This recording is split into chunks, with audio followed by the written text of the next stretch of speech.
asking that question, well then what is the source of that attraction? And that source of that attraction means that the Supreme Personality of Godhead, or the Supreme Person, Brahman, the Absolute Truth, is a source from whom everything emanates. The captivating power of women, and man's susceptibility to such attraction must also exist in the Supreme Personality of Godhead in the spiritual world, presented in the transcendental pastimes of the Lord. And you've heard from Srila Prabhupada many times. He explains that actually the material world is just a perverted reflection of the spiritual world. So in the spiritual world, the greatest attraction and the purest attraction there is Krishna's attraction to Radharani and Srimati Radharani's incredible attraction to Krishna, so that even she abandons all mores of, so-called morality, and she runs to Krishna along with the gopis. But of course in the material world that is pervertedly reflected by women's attraction to man and man's attraction to women. And I'd like you to, as we go on and read this purport, I'd like you to think also that it's just not that women are Maya for men, or can be Maya for men, but men can also be Maya for women. So it's always something that we need to observe how it's relating to us. We're in our different bodies according to our karma and the arrangement of the universe. So, and fortunately, when we've come to Krishna consciousness, and by the grace of Srila Prabhupada, we can actually function on something that's not on this material body, on the material platform. That the devotees are functioning on the spiritual platform, or we're endeavouring to function on the spiritual platform. So we are not man and we are not woman, but we're trying to act on the platform of the spirit soul. But because we are in this conditioned state, and because we are dealing with the opposite sexes, there are particular rules of engagement, I guess you could say, the rules of behaviour of how we act with each other in a spiritual manner.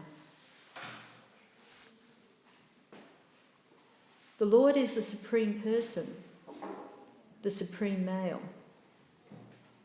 As a common male wants to be attracted by a female, that propensity similarly exists in the Supreme Personality of Godhead.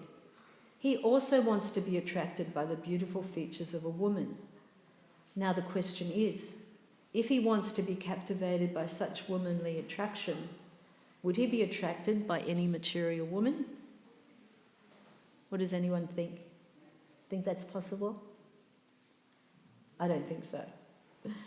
Now the question is, if he wants to be captivated by such womanly attraction, would he be attracted by any material woman? I think we could all say no.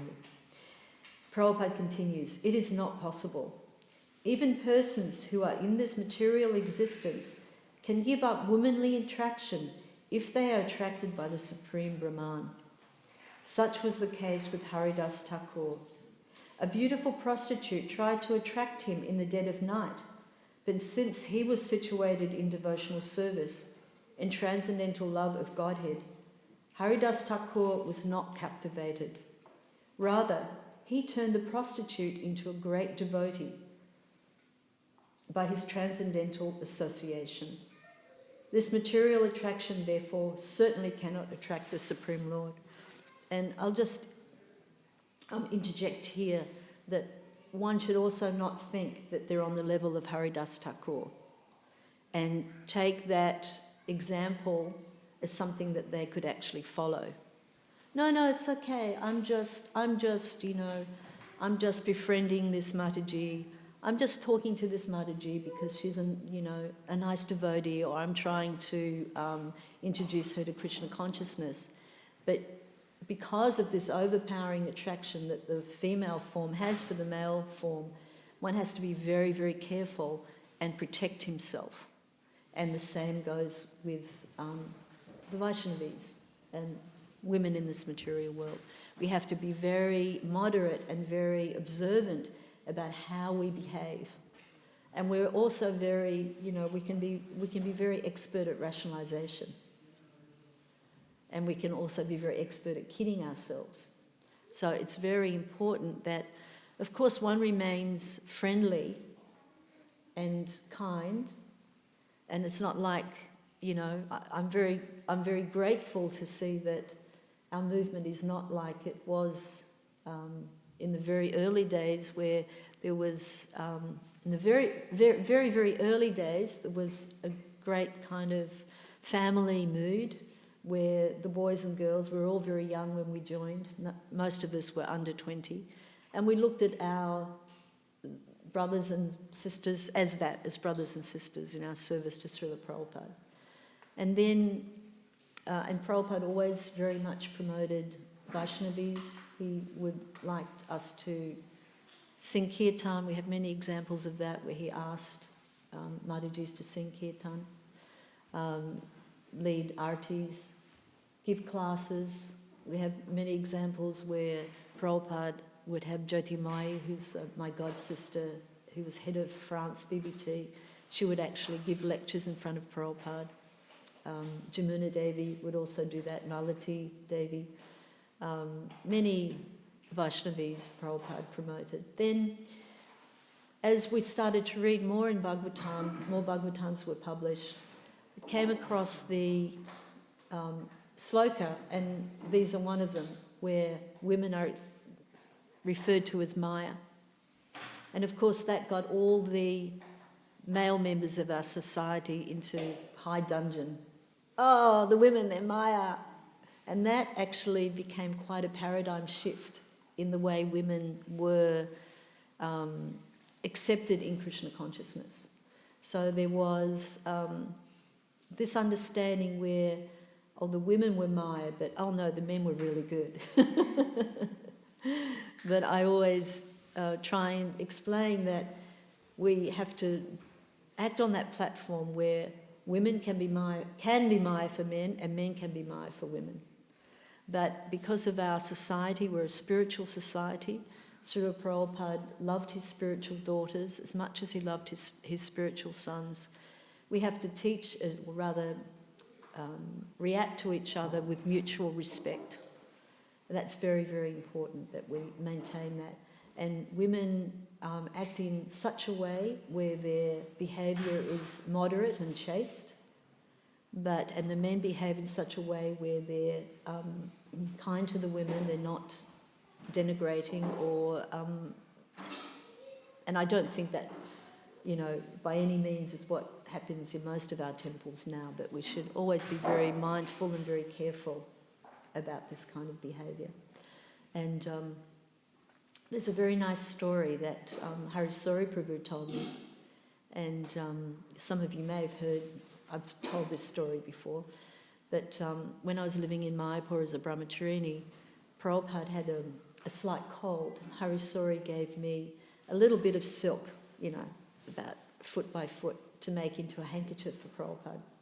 So I made this handkerchief to Prabhupada, for Prabhupada, and then some weeks after, and Prabhupada had left Mayapur, and Hare gave me back the handkerchief before he left, and I've kept it and I still have it. And when I facilitate the ISKCON disciple courses up north, I always bring that little handkerchief so the devotees can touch it to their head, and I recite this story.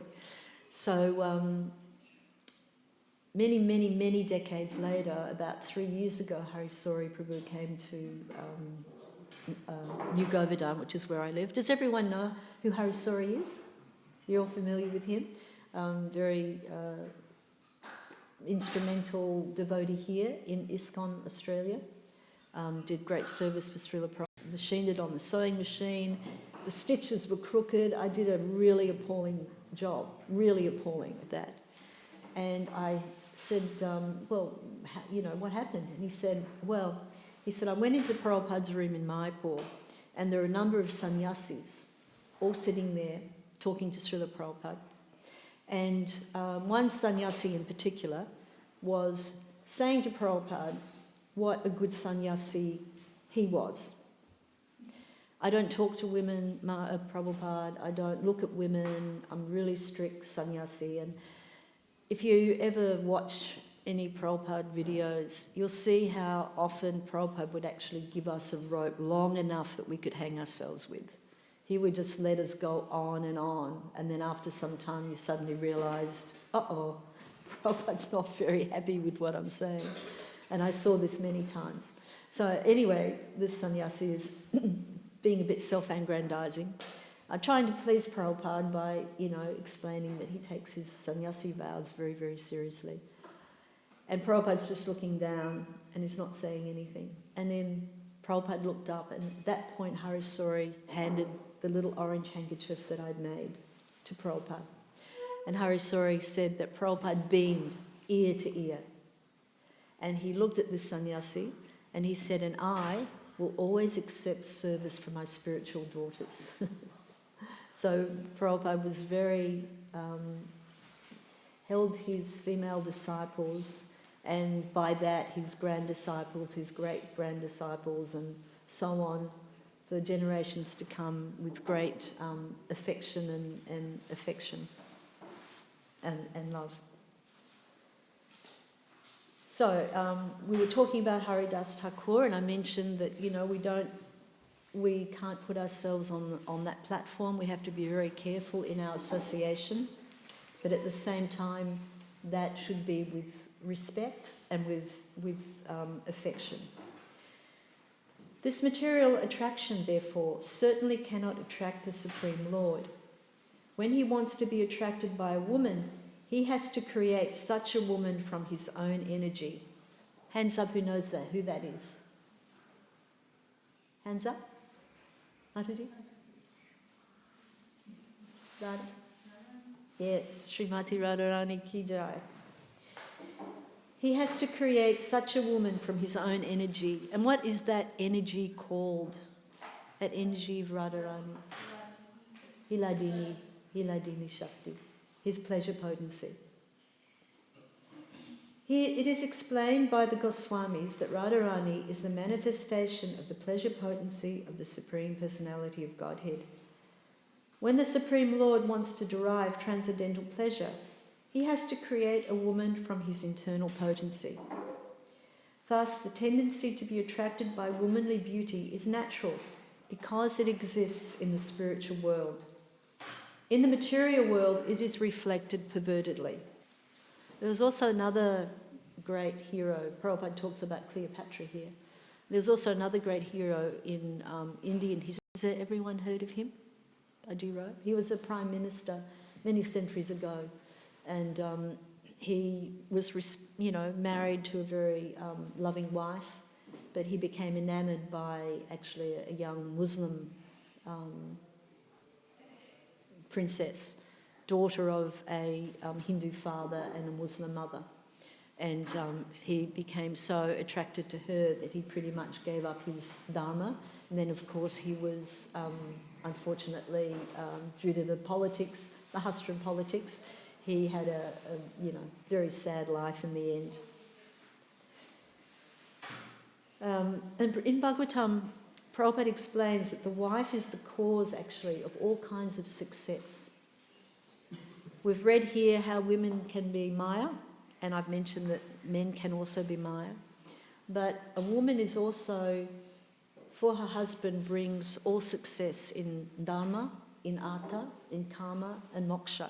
Srila Prabhupada explains that through religious practices, through economic development, through enjoyment, sense gratification, and then final liberation. The wife is like the fort, and it talks about that in Śrīmad Bhāgavatam as well, that she's actually has great power and influence over her husband. And if the wife is a religious and righteous, virtuous wife, then the husband is very blessed. And in Bhagavatam it also explains that what is actually important, that the male has the brahmachari training, that he has training from youth ideally, like all of these lovely children here. Will be trained in brahmachari life, and the daughters are being trained in, to be expert in many things, not just cooking, something that I never, unfortunately, got trained in. Hare Krishna. So it's very important that the husband has the training, and when he has the training in control of the senses, in brahmachari life, it's not that when the man marries that all of that training goes out the window. Now I can just behave like a grihamedi. No, he has to, through his training, he behaves like a grihasta, which is in control of the senses. So that's the role of the woman.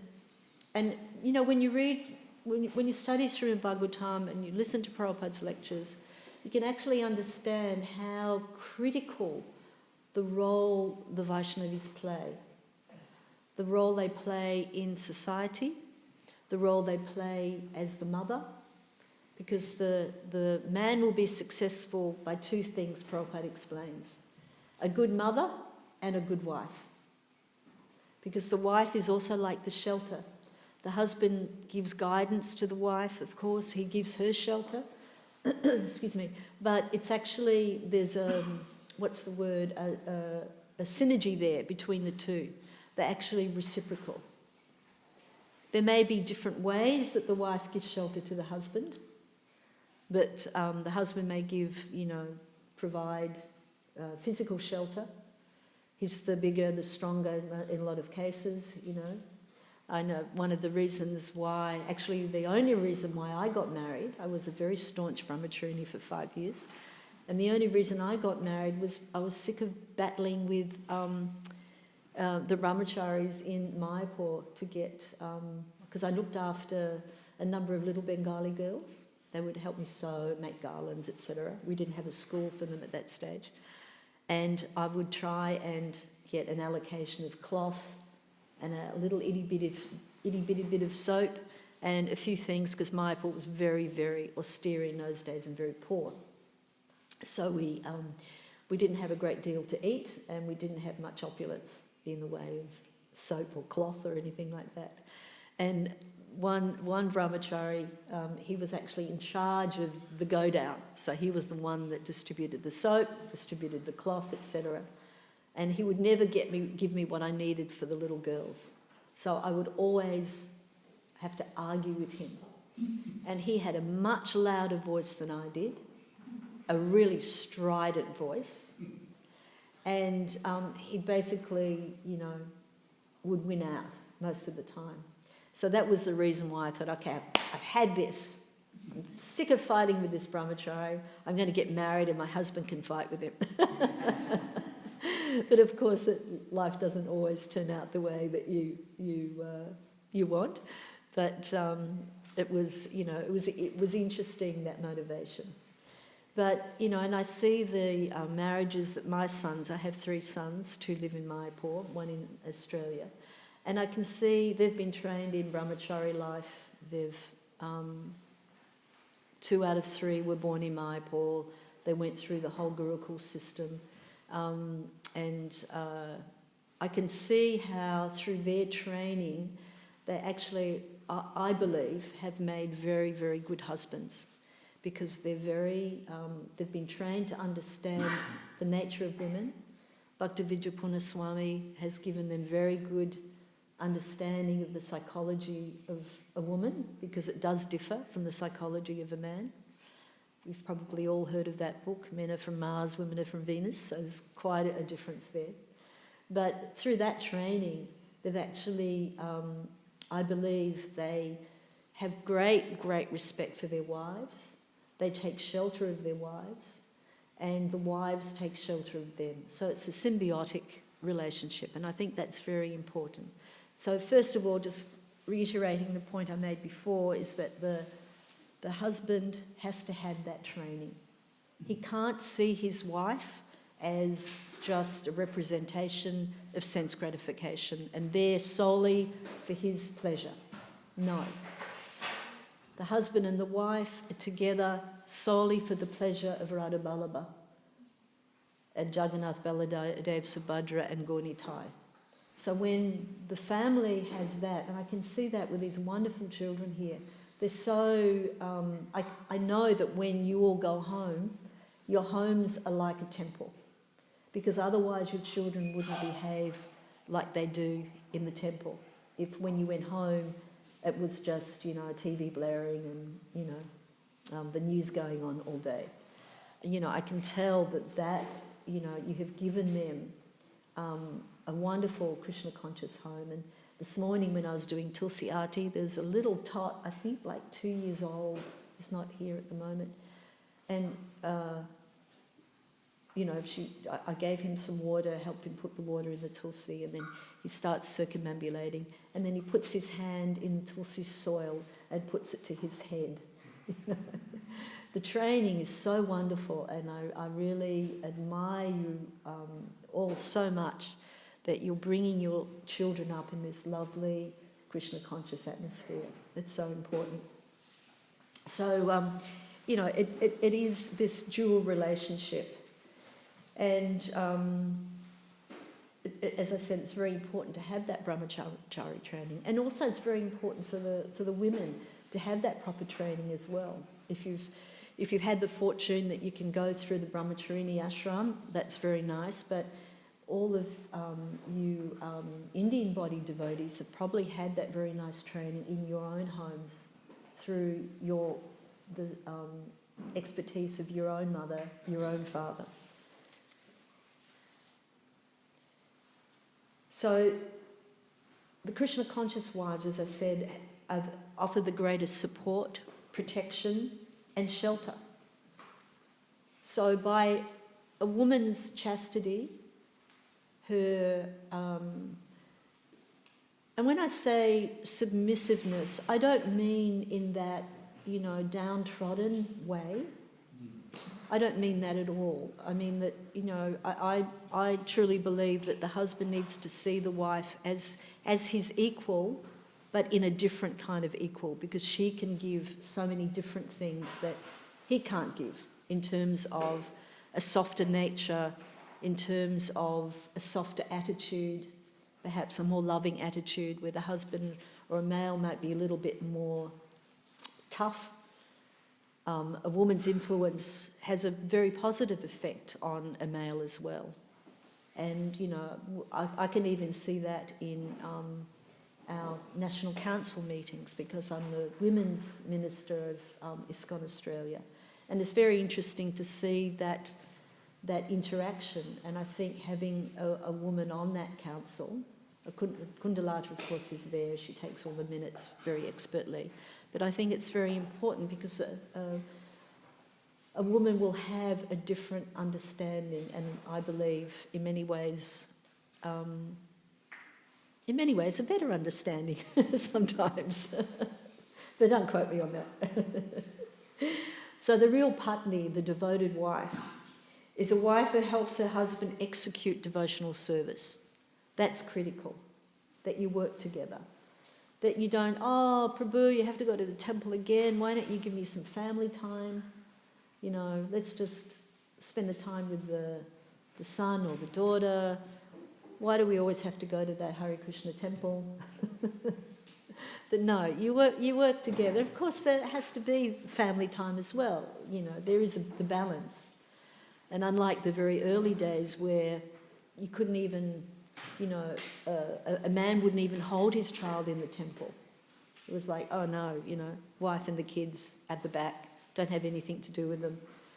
That's changed so much, and for a great positive effect as well, that there is this mood of family unity and family strength working together, because two is always stronger than one. So when one is maybe feeling a little weak in Krishna consciousness, then the other party, whether it's the husband or the wife, can actually inspire their partner. And it doesn't have to be by, hitting them over the head with the rolling pin, or, chastising the wife. Oh, you're in so much maya, why don't you get up and chant your rounds?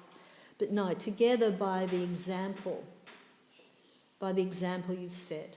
And this also reminds me of how important the woman's role is. For example, one of my daughters-in-law, we use the WhatsApp technology. I love WhatsApp, and because I have most of my family living in Mayapur. So the first thing I do when I wake up in the morning, before I even get out of bed, the first thing I do is I chant Hare Krishna, and then I grab my mobile phone. And because of the time difference, I can read the Bhagavatam quotes that my daughter-in-law has posted. So every day she's reading Bhagavatam, and she laboriously types that into the phone, and then all of her family share what she's been reading. And it's such a wonderful thing.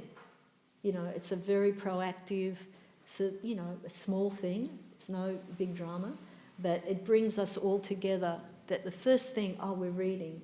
And it's interesting, the things she's been posting on WhatsApp recently is about these type of verses, about that the wife is the shelter of the husband as well. And she's also the energy of the man. The man gets a lot of energy from the power of the wife. So and of course these days generally both partners are working, but in a case where the wife is looking after the children at home, when the husband comes back from his work, because, you know, bills have to be paid, they can't all, you know, be in the temple doing service all day, you have to support your family and your you know, and you're also able to give then donations to the temple, etc., acting like a true grihasta. But how nice is it when you come home and you come home to a nice Krishna conscious atmosphere where there's, you know, incense has been burning, there's bhajans going, where, you know, the children are Krishna conscious. So that's a very valuable role that a woman can play. But it's also for a man too. Don't want him to come home being all grouchy pants. Had a hard day at the office. That guy across the partition, I can't stand him. My boss is such a jerk. No, you try and leave that behind you. And when you go into your home, then you're re-entering Vaikuntha. You're re-entering your temple that's home. I think that's very, very important. And as I said before, Prabhupada explains that a man is successful with a good mother and a good wife. So you're all training your sons very nicely, training them how to be Krishna conscious. And, you know, it's so important that this training happens from youth. It doesn't mean that, you know, you can't be purified or absorbed. You know, I didn't become a devotee till I was 20. Many of us joined, you know, later in life, maybe not from childhood, but the process is so powerful, the purification takes place. But this is also very wonderful that when we can train our children, because children are like blotting paper. Can anyone remember what blotting paper is? The younger generation, you know what a blotting paper is? Well, in the old days, when you used a pen and ink, you had this absorbent papery material that you'd put over the ink to absorb the excess so it wouldn't smear. And then you'd turn over and that blotting paper would have the exact writing, you know, because you blotted it. So children are like that. They're like blotting paper. Everything that they hear, every way that they're treated, it all is absorbed. So, and, you know, and it's always a very sad thing when you might go to the supermarket and you see some lady, you know, treating her child really roughly and, you know, berating the child as misbehaving or, you know, something like that. And you always feel that, oh gosh, you know, how are they, if they're treated like that outside the home, how are they being treated inside the home? So it's very important, of course, you have to be firm with your child, but very important that it's done in a loving way. And Prabhupada explains that when he was a child, and Prabhupada admits himself he was a very naughty child. If you read Prabhupada Lilamrita, there's wonderful pastimes about Prabhupada's early childhood. So everyone here read Prabhupada Lilamrita? Anyone who hasn't? Don't be shy, hands up if you haven't. I beseech you with a straw in my teeth, with full dandavats, please read Srila Prabhupada Lilamrita. Because that will give you more of an idea. I mean, Prabhupada said, if you want to know me, read my books. Yes, that is a fact. Because Prabhupada's books transcend time, they transcend space. It doesn't matter whether Prabhupada's no longer present on the planet in his Vapu form. Notwithstanding, you will all develop an intimate relationship with Srila Prabhupada. But when you read the Lilamrita, you read so many pastimes, and you learn more about everything that Srila Prabhupada went through. So I humbly beg you, please, if you just read 15 minutes of that every day, you'll have greater Prabhupada consciousness. And if you have greater Prabhupada consciousness, you will have greater Krishna consciousness. Because for ISKCON, without Prabhupada, we have nothing. And it's essential, it's critical for the future of our International Society for Krishna Consciousness that we keep Prabhupada in the centre. If we don't keep Prabhupada in the centre, down the track there will be factions, down the track there will be discrepancies, and down the track Prabhupada's sacrifice will be compromised. And Prabhupada sacrificed everything for us. So it's really important that we have that, understanding that Prabhupada is the centre. And that's why we always, when we're referring to Srila Prabhupada in writings or on our websites, anywhere, it's always Founder-Acharya of ISKCON, A.C. Bhaktivedanta Swami Prabhupada. And it's very interesting that right in the very early days, when there was just one little temple with a few devotees, and they got some letterhead printed, Prabhupada had printed Founder-Acharya. Because Prabhupada knew what this movement would become. He knew how fast it would spread, but we didn't. And the devotees thought, Founder-Acharya, International Society, why are we, we're not international. There's just like 10 of us in this one little temple in, New York. And look how it spread in just a very short time, even while Prabhupada was 11 years, I think. He opened 108 temples, centres, travelled all around the world numerous times, I think 13 times, something like that. Indefatigable in his energy. Even if he was ill, he would still preach. So an amazing story that in Mayapur, Srila Prabhupada had a very high fever. He had such a high fever that he could not get out, not get out of bed, he couldn't raise his head. He had such a high fever. And a very important politician had come to Mayapur, not the Prime Minister, but very, very, obviously not the Prime Minister, but very high up in the Bengal government. And he had come to see Srila Prabhupada. And the devotee said to this gentleman, look, Srila Prabhupada is very, very ill, but let me go speak to him. So I don't think you'll be able to see Prabhupada today. So the devotee went up to Srila Prabhupada in his room and said, Srila Prabhupada, I've told, I don't know his name, but let's call him Mr. Banerjee. I've told Mr. Banerjee that he can't see you at the moment. And because he'd come all that way from Calcutta, and he was it was important to develop that relationship because he had influence in the government, and it was important for visas and for preaching and representing ISKCON properly, because in those very early days in India, they thought we were, surprisingly, CIA agents. And Mayapur Chandrodaya Mandir was referred to as the American mutt. So there was a lot of bad press that was very important that we, establish a proper impression.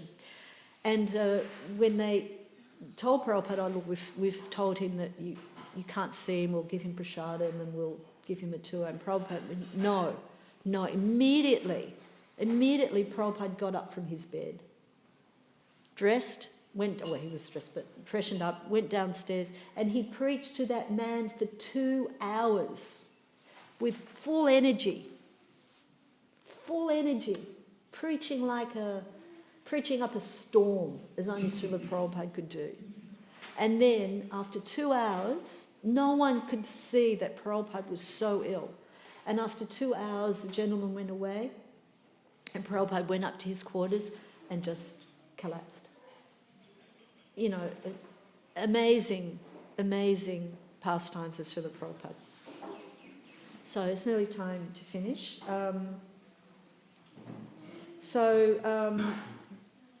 Reiterating again that the household and the home itself will be very pleasing. You come home and you feel shelter. When you come to the temple, immediately you feel shelter. Krishna, thank you. Immediately your mind is peaceful. You rejoice with the association of devotees. And your home is also like that, can also be like that, and I'm sure is like that, a place of Krishna consciousness. And, once again, women are like fire, men are like butter. Women must, the greatest power a woman has, of course, is her chastity and is her shyness. And that is also a way that a woman controls that power, by her shyness. And that doesn't mean that, a false shyness, that you can't speak up, you can't give a class. I mean, I like to hide behind my PowerPoint presentations. I'm a big PowerPoint presenter. I mean, when I say big, I'm not, but I like PowerPoint. But it's very funny, and I have to tell you the story when Kundalata picked me up from the airport yesterday. And the reason I'm down here is because we're presenting a workshop today, or I'm not presenting it, I'm co-hosting it with Melbourne Temple on the prevention of gender violence. And we have 2 very expert women in their field, highly qualified professionals, and they will be giving this today. And hopefully we'll have a good representation of devotees here. Unfortunately, the seminar at the farm occurred at the same time, and although I'd had this book for 3 months, but there was a little bit of a right hand not knowing the left hand, so we couldn't get as many as we hoped to get, but it should be very good. Anyway, so we're driving back from the airport, and we're talking about the role of women in ISKCON and what it used to be like, and et cetera, et cetera. And Kundalata, and she was telling me about Melbourne Temple, how, Vaishnavis give class and can lead, et cetera, and I was telling her about New Govardhan, how if a Mataji wants to lead any kirtan, whether it's Mangalati, Guru Puja, Tulsi Puja, whatever, all she has to do is get the pair of kartals and start singing. It's very egalitarian. So, and Kundalata said that Aniruddha's, often tries to get me to give class. She said, but I can't give class. I feel too shy. And I said, I also don't give class. I give presentations, I give the ISKCON Disciple course, but I don't give Bhagavatam class at New Govardhan. And just that second, my phone rang. That second, and it was Shukadev, saying, Mataji, can you give Bhagavatam class tomorrow? And I went, yes, Prabhu, I'll give class. But it was like Krishna was speaking to me. That very second I'm going to Kundalata, I know, I actually don't like give Bhagavatam class. And that phone call came, so I thought, no, I can't say no to Krishna. It's like Krishna has personally, very kindly inviting me to speak whatever I can speak. So I had to accept. So I should also give Bhagavatam class in Yugovardhan sometimes as well. So I will do that. So a woman can, a woman knows that she has an attraction for the man, at least while they're young. Once you hit 50, you're at the invisible age, so it's very good. I actually love being old.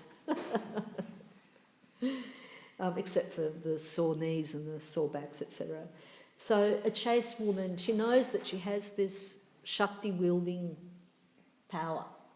So she, out of consideration, she remains a little aloof in her day-to-day dealings. And she dresses modestly. It's no point in, being shy or trying to, be chaste and you're walking around in a little itty-bitty mini skirt or something, So just, a woman will behave nicely. It's her shyness is her natural protection. And it's also her beauty. So it's not that a moderate amount of shyness is unattractive. It's actually very attractive. But it's attractive on a spiritual platform. But by saying that, I think it's very important that if the Vaishnavis have a predilection to give a class or to lead a kirtan, or I know women have administrative roles here in Melbourne and elsewhere, New Govardhan would do also. Don't feel that, I can't do it, I'm a shy Mataji. No, that's not real shyness, because when you're doing things like this, you're preaching or you're doing some administrative role, you're actually acting on the spiritual platform. You're not that body. And Prabhupada would often quote Chanakya Pandit, where he said, if you're, he'd say, Chanakya Pandit says women are less intelligent. And 3 times he said this in front of my god sister, Yamuna Devi. And the 3rd time, Prabhupada, and he would always look at her when he said it, like mischievously. And then this 3rd or 4th time, Prabhupada looked at her after he said that, and he said, so Yamuna Devi, what do you think? And Yamuna said, yes, Prabhupada, whatever, if you think that, if he says that, yes, women are less intelligent. And Prabhupada said, if you think you're a woman, then you are less intelligent. We're not functioning on that material platform. We're not functioning. And if you want to go drill down to the brass tacks, in Bhagavatam it explains that a woman is considered less intelligent. And why do you think a woman is considered less intelligent? It's obviously not because her brain can't function as well as a man can. We just need to look at the material world. We have women CEOs, we have, we had a Prime Minister who was a woman, we have, so many. It's that calculation does not work. The difference is because our emotional intelligence can be compromised. And in Bhagavatam, I think it's 6th canto, Prabhupada explains why, or how can that be compromised? It can be compromised by the flattery of unscrupulous men. It can be compromised by the flattery of unscrupulous men. So we need to understand where our heads are at and don't listen to empty flattery, because it's, that's the way that we can be affected. And the men also need to, examine their motives. I'm not talking about husband and wife relationship. I'm not talking about that. The husband should flatter the wife every day. Oh, you look so beautiful in that sari. Your tilak is so nice. That's very important. I'm talking about the normal, external relationships we have with each other. That's very important. And I think I've covered... Okay, in Bhagavatam, 1st canto, chapter 9, verse 27, in a purport, Srila Prabhupada says, Shyness is particular extra natural beauty of the fair sex, and it commands respect from the opposite sex. It's very, that's a really lovely point. But, through our service, sometimes we have to, be a bit more forthright. In the National Council, I have to be very forthright. I can't just sit there and be very shy and not say anything. I have to express my opinion. I have to disagree if there's something that I think needs to, So it's a shyness that's not artificial, and it's a shyness that doesn't compromise your ability to serve Srila Prabhupada or to serve the deities, Radha Vallabha. And once again, you may not have a predilection. It's not that every man loves to give Bhagavatam class, isn't it? It's a challenge to sit here on the seat of Vyasa and try to speak, when you feel like I feel, very unqualified. But by Prabhupada's mercy, it's our duty. So I'm saying to the Vaishnavis, it's like the last thing you will want to do because you really just can't do it. It's not that you have to force yourself. But on the other hand, like I had to force myself today, and the thought did cross my mind. I could have said, oh no, I'm really tired. Oh no, I have so much work to do to prepare for this workshop. But it really felt that Krishna was giving me, and Prabhupada was telling me, no, you give class. So I humbly thank you for listening. I hope that I've been able to, be of some help in giving my view of Krishna consciousness. Jai, Hare Krishna, glories to Srila Prabhupada.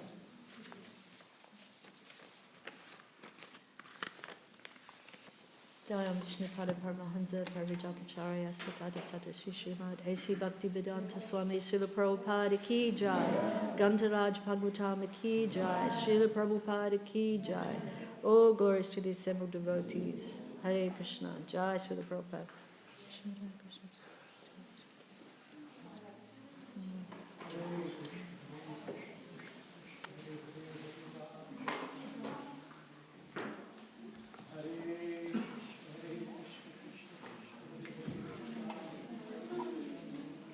And could I just add, if I'm here till Monday, I'm going up to the farm tomorrow, but if any of the Matajis want to talk to me about anything or come up and say Hari Bol, I'm really happy to meet you all. Hare Krishna.